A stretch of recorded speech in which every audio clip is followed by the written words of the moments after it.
तो स्वागत है बच्चों। आज हम क्लास 12th का चैप्टर 1 ज्योग्राफी का मानव भूगोल प्रकृति एवं विशेष क्षेत्र के बारे में बताएंगे। ये वीडियो 2 पार्ट में डिवाइड होने वाली है, पार्ट 1 और पार्ट 2।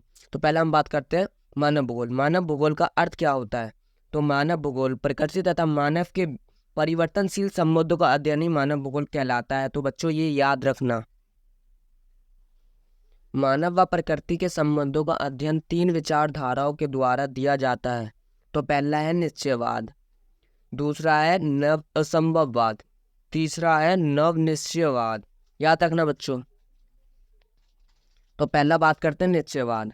तो इस विचारधारा में प्रकृति का अधिक शक्तिशाली बताया गया है।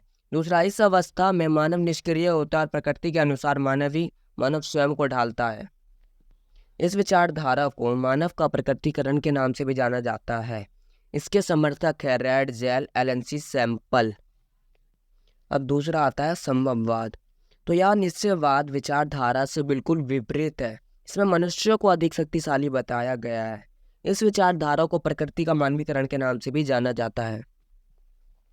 तो इस विचारधारा के समर्थक है पॉल विडाल डिला ब्लास। और तीसरा आता है नव निश्चयवाद।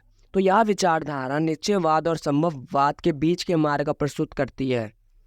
यह पर्यावरण को नुकसान किए बगैर समस्याओं को सुलझाने पर बल देती है। इसे रुको और जाओ के नाम से भी जाना जाता है। इसके समर्थक महोदय ग्रिफिथ टेलर हैं। और एक बच्चों इम्पोर्टेंट क्वेश्चन है जो पेपर में हर बार आता है, प्रकृति पर मानव प्रयासों की छाप स्पष्ट दिखाई देती है।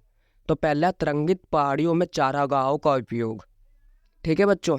दूसरा है महासागरों का समुद्री मार्ग के रूप में उपयोग। तीसरा है उच्च भूमियों पर स्वास्थ्य विश्राम स्थल बनाना। अंतरिक्ष में उपग्रहों को भेजना।